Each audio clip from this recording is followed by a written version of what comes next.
So here we are again, another week, SmackDown review for the show that aired on the 10th of April.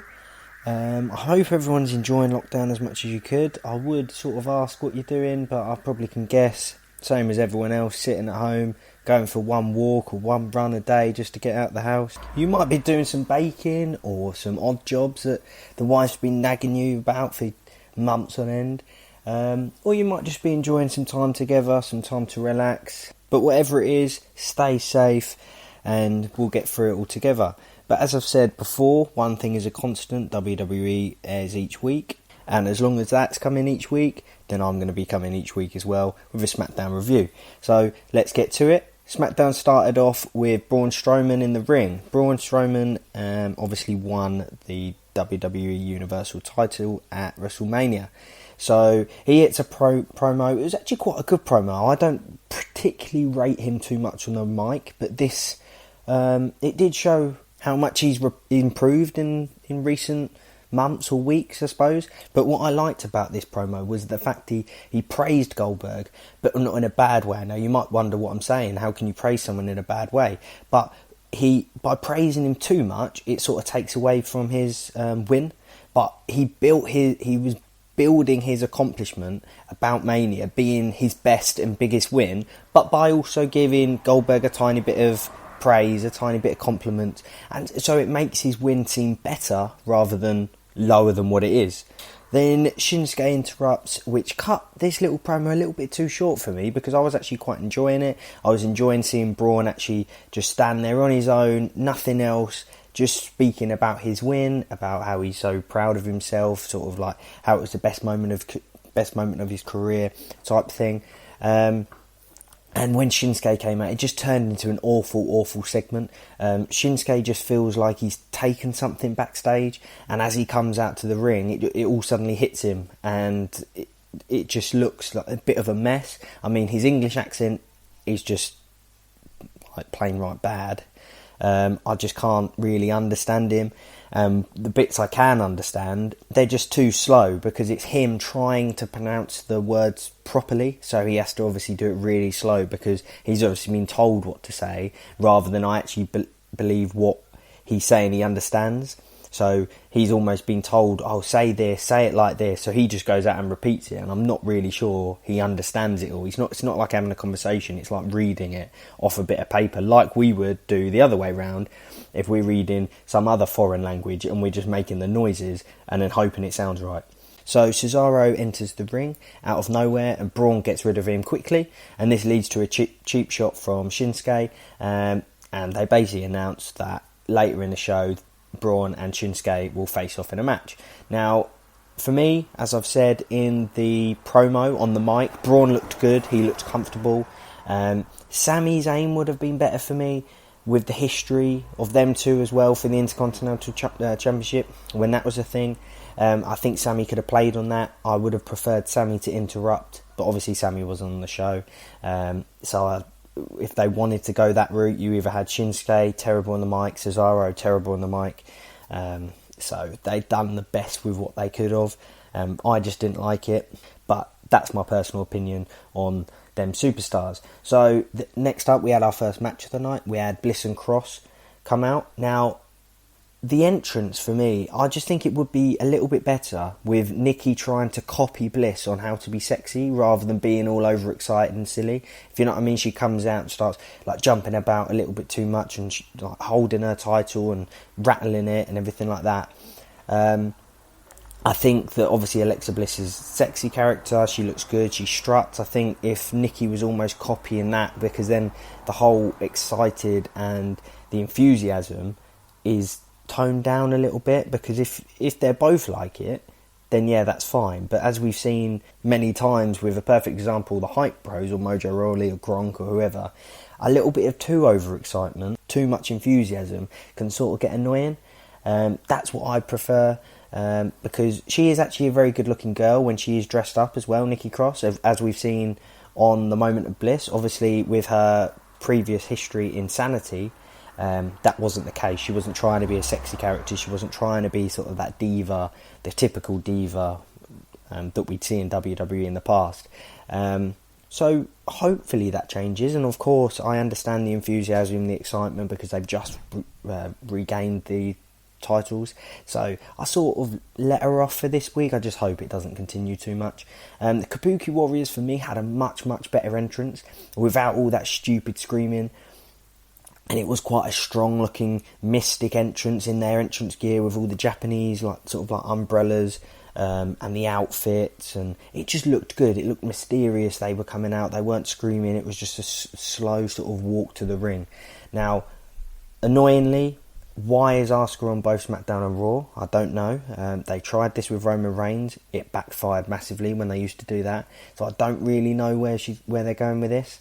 But anyway, we'll move on. Obviously the Kabuki Warriors, she's part of that. So the match started quite strongly, and the Kabuki Warriors did a very good job at isolating Bliss from Nikki, because they kept attacking her, causing her to be injured outside the ring, and the double team got the upper hand over Bliss. Both female stars worked very well together in this match. I think Kairi Sane looked a lot more confident in what she was doing. However, some of the punches were a little bit off. I mean, they were actually to Alexa's shoulder instead of her face. But anyway, that was just me picking up things, because obviously I look at it in a different light, because I'm sort of reviewing it, I'm analysing it a little bit more than just watching it freely as such. So then all of a sudden Asuka returns to that annoying character, and she goes outside the ring, she gets on the commentary table, she gets a commentary mic, and then she just starts shouting these random noises down the microphone. I don't know why they let her do it. It is beyond me. I mean, I'd just stop all of it. They used to do it in their entrance, and as I've said, it works so much better without it. They used to do it in ring. They seem to have stopped that. And then all of a sudden, she starts up again. I don't understand why. I find it very irritating. No one can understand her. She does it all in Japanese. Her English accent is the same as Shinsuke's. It's not very good. So, for me, I would just stop it. So at this point, Nikki gets back involved in the match by attacking Asuka, which thankfully shuts her up. The Kabuki Warriors did a very good job of isolating Nikki from Bliss, in a reverse of what we saw earlier. So basically they were using the numbers game on one superstar, and then the other one was injured pretty much outside the ring. So it actually looked at one point like they were going to win, when Asuka was locked in on Nikki after they paid homage to the Legion of Doom with their partnership move from the top rope. It was a little bit random for me, but somehow Nikki and Bliss got back on top, and Alexa hits a brilliant twisted Bliss on both opponents from the top rope to the outside. Then Nikki is in ring, she's with Kairi Sane. Nikki hits her twisting net breaker to get the pin over Sane. The snap net breaker works very well for Nikki, as she's not the tallest, so I just hope she gets some sort of build-up move to it, like Cena's 5-knuckle shuffle that would lead to his AA, or even Shawn Michaels stomps before his switching music. I just feel like a little flurry, or strikes, or a move, or some sort of little build-up to the neck breaker would make it seem more effective. It would make it seem bigger, because it's a very quick move. It's not a particularly extravagant move, because obviously the bodies are quite close together, and Nikki's not obviously the tallest. For me, this match, I thought the Kabuki Warriors overall played the heel role very well, in terms of how they sort of cockily smirked at the ref when they get told to stop pulling their hair, or get told to get off the ropes. But I just feel like without the ability to speak on the mic, we can't really feel the personality aspect, and I can't get fully invested the same way we do in some other heels. Now, even with a manager, it helps the scene with Andrade, like Lesnar, etc. I know they tried it with Paige, but I think for me, she was too popular as a face to be a heel manager for me. She was obviously too over with the crowd, that being a heel manager for the Kabuki Warriors, you're already too popular. Now, I know Paul Heyman's popular, but he's popular with heat. So he's a popular heel, where Paige has been a popular babyface, an absolutely huge babyface, and then suddenly going to a heel type role as a manager. It just didn't really work. I'm just hoping this sort of feud with Nikki and Bliss and the Kabuki Warriors is over for now. We've seen it at Mania, and now we've seen it after Mania. Whether Asuka then returns to Raw permanently or not, I don't know, but a new opponent is definitely needed for the Tag Team Champions. Hopefully in the form of a return from the Iconics, which has been teased for a while now. I don't know if that's just because they've been gone for a while and it seems like the natural thing, with a few superstars returning recently. So I hope they return. I'm sure they might return after this whole situation with COVID-19 is over. I can't see them returning before then, and it wouldn't really make sense to, just because it's going to be very, very difficult for them to return, because obviously live TV. I would also like Asuka just to stick to one brand. If she's going to stick as a tag team, then stick with Kabuki Warriors, and if they're going to take her solo, then move her to Raw, or just have her fight solo on SmackDown. And Kairi Sane can also have a solo run. I don't need the whole cross-brand thing. For me, just leave it there. The next thing on SmackDown was Elias. He was on the platform again, ready to perform his new song. Pretty much it was describing his victory at Mania, which was actually quite a good little catchy song. I actually found it alright. I found it was a little bit irrelevant, but after I got over that, I actually thought it was a good little song. I was actually hoping for Corbin to get involved somehow, even for a tiny bit. I'm not asking for confrontation. I'm not asking for some big throw off the platform again or some brawl. Just some little interruption, because I would have loved that. I would also love the feud to continue, as I said in my Mania review. This is a feud that worked. The match was brilliant, so I'm hoping they do continue it. But for this little segment, it worked. It was a little bit of a gap filler. The song was good enough for what it was. So next up, we saw the continue of the Mandy and Otis sort of love story, or Dolph, or Sonya. I don't know what to really call it, but you know what storyline I mean. This was actually advertised as such, as a Mandy and Otis love story, like up next, but it didn't actually feature either of them. But anyway, so Dolph and Sonya came out. I actually think this is going to elevate Sonya much more than it will for Mandy. If the feud ends and Sonya continues working with Dolph, it will definitely benefit Sonya more through how good Dolph works with women in storylines. So they come out to the ring. Tucker interrupts with, again, what felt a very strong, confident mic work. I actually feel like the mic work on tonight's SmackDown was actually very, very strong. So there was barely any pauses in his words, and it seemed natural, it seemed unscripted. Whether it was or not, he just performed it very, very well. And instead of what happened last time in the match when these two faced off, Tucker was actually built as a powerhouse this time, which obviously he is a powerhouse, and he more than controlled and he dominated the beginning of the match, treating Dolph basically like a ragdoll. It was an excellent aggressive performance from Tucker from start to finish, and with a dance partner with the experience of Dolph Ziggler to sell it all perfectly, it was a great mix. I mean, the whole match Tucker was on top, then Dolph basically gets the win from one super kick, which was a shame. I always thought Ziggler would win, but I thought at least have a Sonya interference like we saw at Mania. It would have at least continued to build Tucker strong. Two things I took away from this was the positive move for Sonya, and although she seems a little bit nervous in the role at the moment, she looks good with him, and once again, like if she gains more confidence in being in that role, she will thrive and it will elevate her career, because if she stays with Dolph even after the Heavy Machinery storyline is done, it's only good things for her.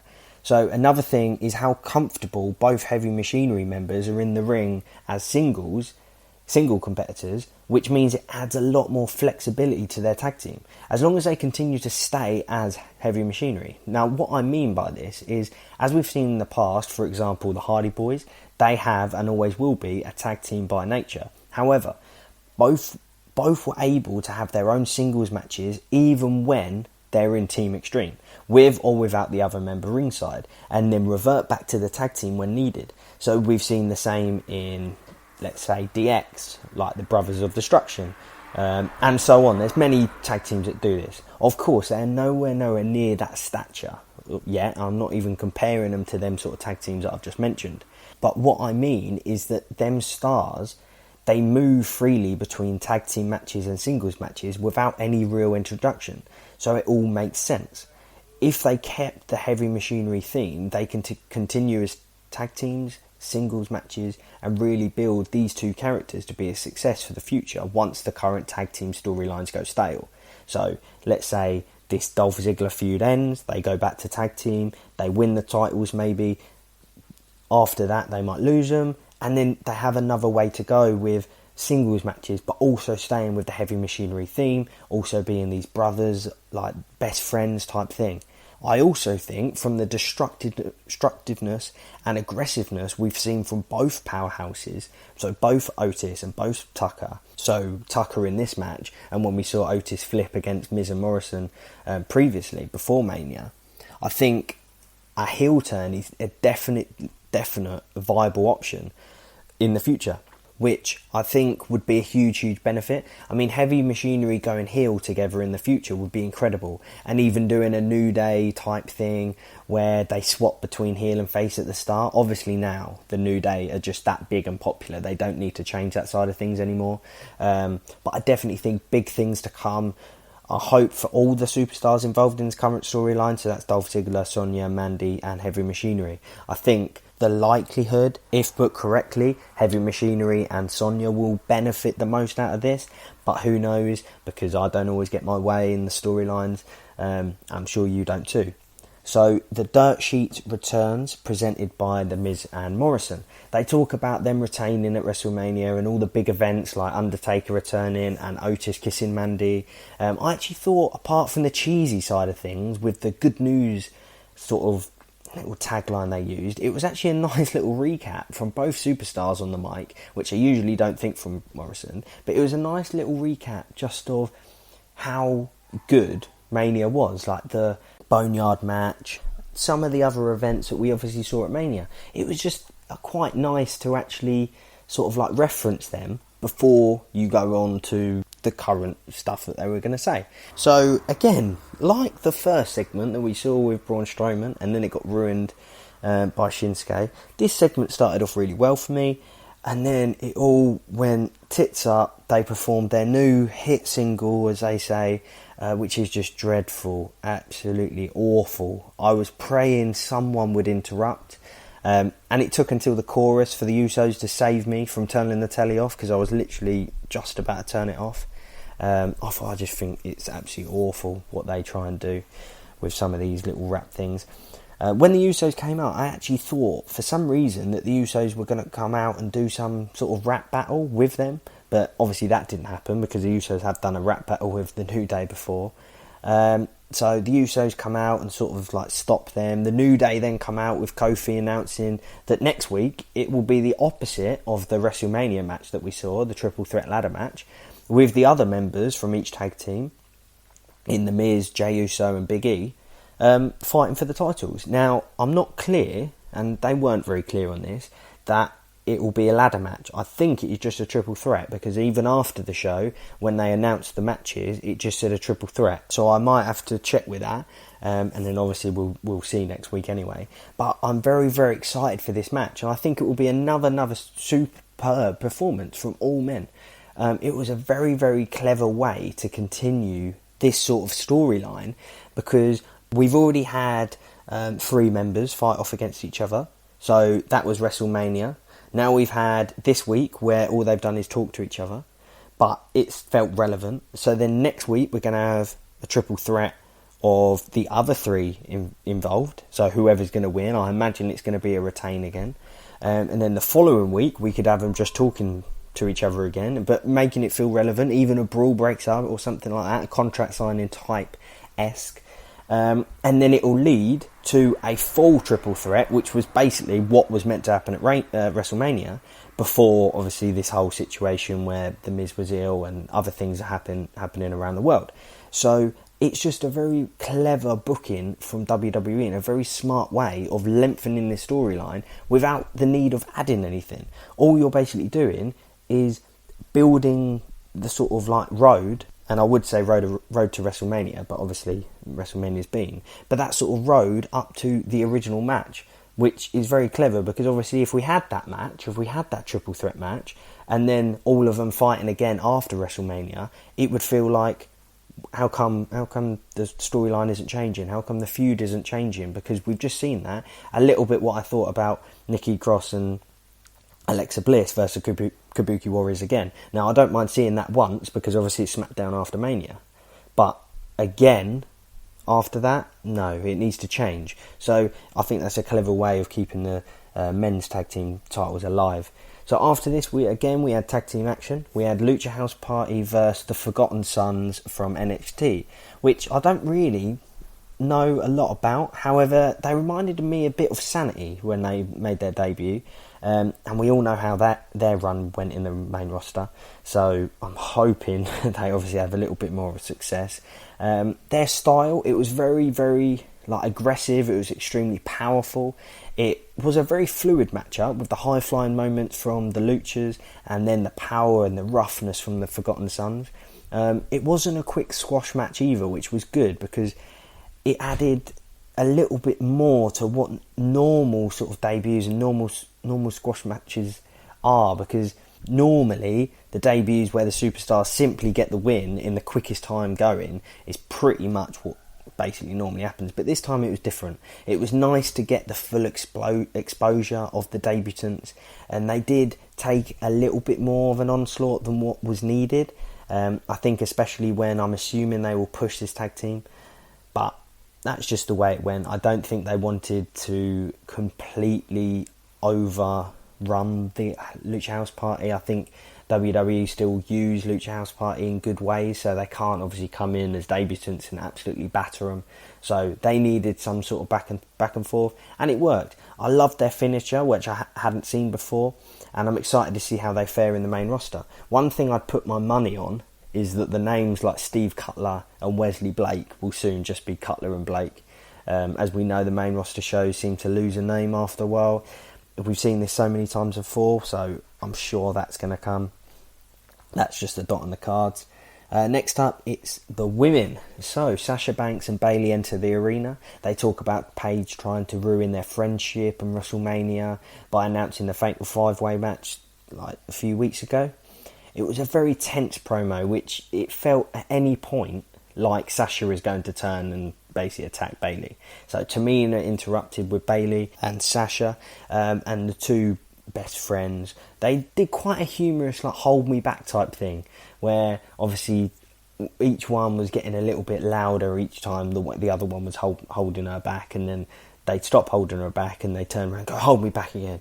I just thought it was quite funny because it was just so true at how some people get all confident when behind someone, and then when they are face to face they become a coward. We've all seen this happen in real life. So Bayley then says to Tamina she can have a match for the title if she can beat Sasha. Now Sasha clearly isn't very happy, and again it was just a very, very clever way of building this inevitable break of friendship. I think it's coming to the boil very nicely, and I'm very excited to see how it plays out. I think normally I'd be getting a little bit bored because I'd be like, this just needs to turn now. They just need to attack each other. They just need to have it out. But they're actually building it very slowly. It's quite nice about how they're adding other people into it. So it's not just Sasha and Bayley against each other. It'll be interesting to see what happens in the Tamina match. I'm sure Tamina's going to win somehow. Maybe even Bayley stitches Sasha up a little bit. But whatever way, I think Tamina's right when she told Sasha that Bayley had screwed her, or whatever the wording that she used. So next up was a return of Sheamus. Sheamus had a squash match against Carl Bloom, which is a star that actually looked the part for once. I mean, normally these squash matches, they don't really look like they should even be in the ring. They're quite small framed, they've a bit of flab, they don't really look like what we'd interpret as WWE stars. But anyway, in this match, this wasn't the case. So, however, what was the same was Sheamus did just beat up his opponent. It ended very swiftly with a big brogue kick for the pinfall. It was nice to see him back in the ring. It was very quick. He looked strong, but he's always going to look strong in this type of squash match. He looked aggressive. it was just nice to see him back in the ring. And since he has no part to play in the Elimination Chamber, which I was hoping for, he's definitely got to get some relevancy back and a decent storyline feud for Money in the Bank. I still consider his cash-in at Survivor Series in 2015 as one of the best, just because of how it happened, the fact that Roman Reigns had finally won, and then all of a sudden Triple H and Sheamus sort of ruined the party, and then obviously Sheamus and Roman Reigns had that little thing, and basically a rip-off of Austin 316. But I think Sheamus going into Money in the Bank for me is a definite, and I also think, as we saw in the little chapter 1 about Jeff Hardy's career, I'm sure he's going to feature too, and there's big rumours about a big push for Jeff Hardy because of Vince wants to show his appreciation for staying clean and his dedication with the company, and wants him to basically realise why it's right to re-sign with WWE. So that's what I'm hearing behind the scenes. These two will definitely freshen up the competition nicely, and also with a potential Mustafa Ali return, because if that hacker vignette rumours are true, that is Mustafa Ali, I'm sure that is. I'm sure we can all put money on it that it is going to be Mustafa Ali. But that should be a return that probably will happen soon. It just adds a much-needed mix to the SmackDown roster, and it should be quite interesting to see how them superstars mix in with the current crop of stars that are obviously in current content. The main event of the night was Stroman versus Shinsuke, who is accompanied by Cesaro. So the match, it was absolute dominance from Stroman, which was nice to see. It was nice to see him again back at what he's best at after that short Goldberg Mania match, but I don't blame Braun for that. It was basically Goldberg can't hack it anymore, he can't have long matches, which we've seen for, well, basically every return since he's even come back. And I mean, even in the past when he was a massive star, they were quick matches. He's never been one to have a long, grueling match. But I thought Braun was back to his best in this match, looking strong and showing his quickness. The power from Braun is incredible, and this is where he should be booked all the time. I don't necessarily enjoy him too much as a babyface. I think a heel turn would be beneficial considering his destruction, that sort of side of things. But as he's improving his mic work, I'd probably leave him where he is for the time being, especially as he's just won the championship, and then think about turning him in the future. I think that's probably where they're going to go with it anyway. It's just what happens with stars. I would prefer if he lost that husky voice he puts on when in the ring, because outside of WWE, when I've seen him interviewing, especially previously in Strongman, his interviews weren't like that. So obviously if that is his own voice, then I completely apologise and I've got it wrong.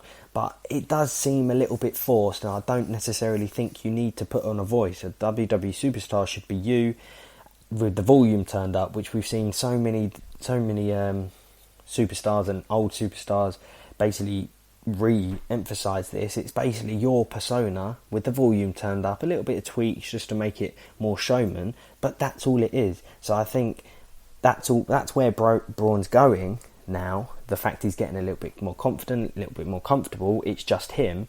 But let's just get back to the normal voice. He can even phase it out slowly. You don't have to come in with a brand new voice like Kofi did with losing the Jamaican accent. So Braun wins the match with a running power slam.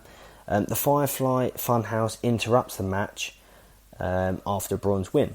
So Bray does a quick little recap of the Mania match with John Cena, and then addresses Braun Strowman that's standing in the ring. He congratulated him when the old Bray Wyatt's head, that is now a lamp, starts talking to Bray, and it shows clip of Braun when he was the black sheep in the Wyatt family, with Bray saying he turned his back on his creator, and all things like that. He asks for an apology, but Braun says he doesn't want to play any of these games. Bray wants his title back.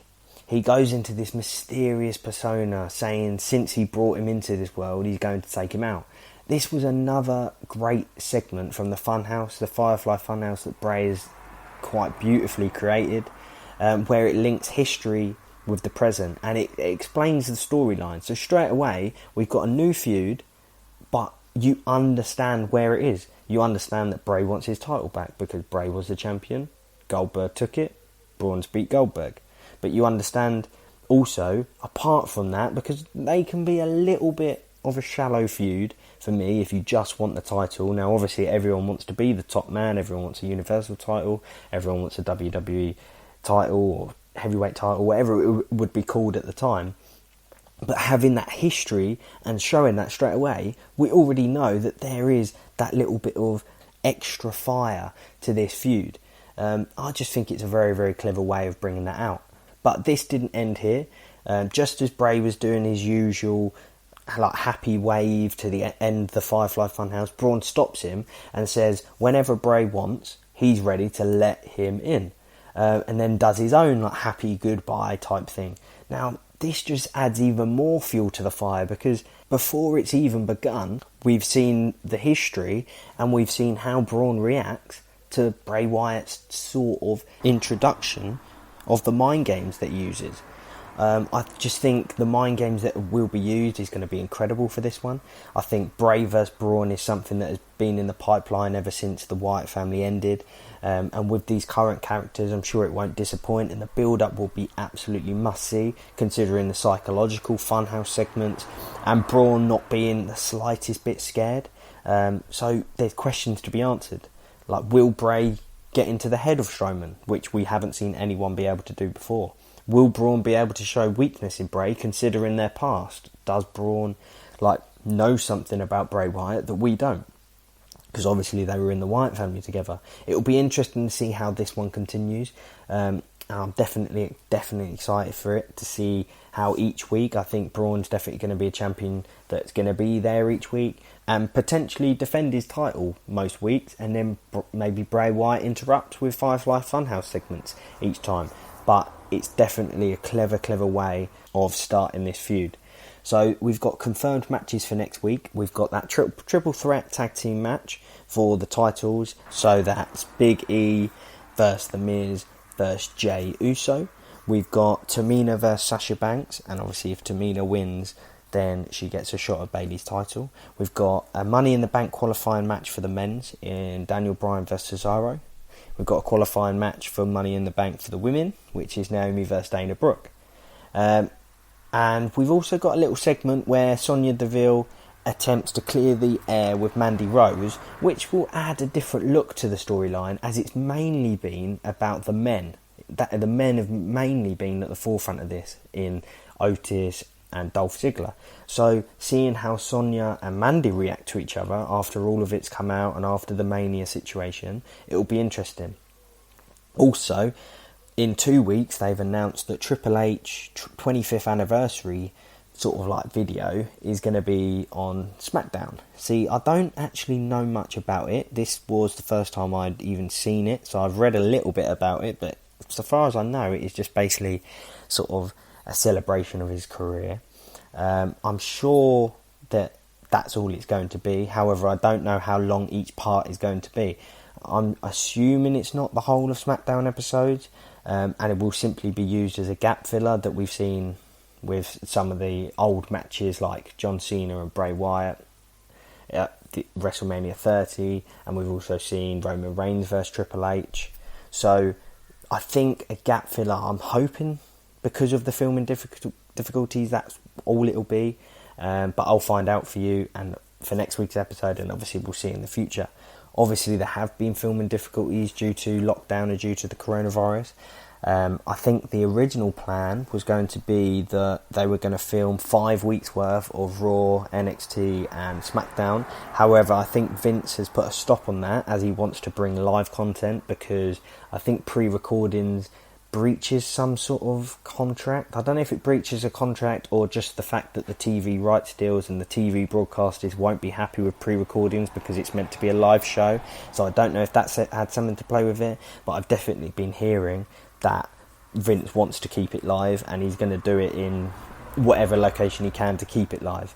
Obviously we've seen in the UFC as well that it's proven a hell of a lot harder than it sounds, than what they're making it sound like, to keep these events live. So we'll have to see what Vince comes up with, but I'm sure it will be exciting. I'm sure there will be new content each week, and that's all we want. So once again, thank you for listening. reach out on my Twitter, as a lot of you do. Ask me any questions in my DMs and I'll be grateful of any interaction. So that's at Aid Wrestle, that's AID Wrestle. Any wrestling chat, any debates, any news that you want me to research, or any news that you just want help with on where to find it, or any questions that obviously I can help with, get in touch. But again, thank you for listening, stay safe, and I'll see you next week. You think you know me?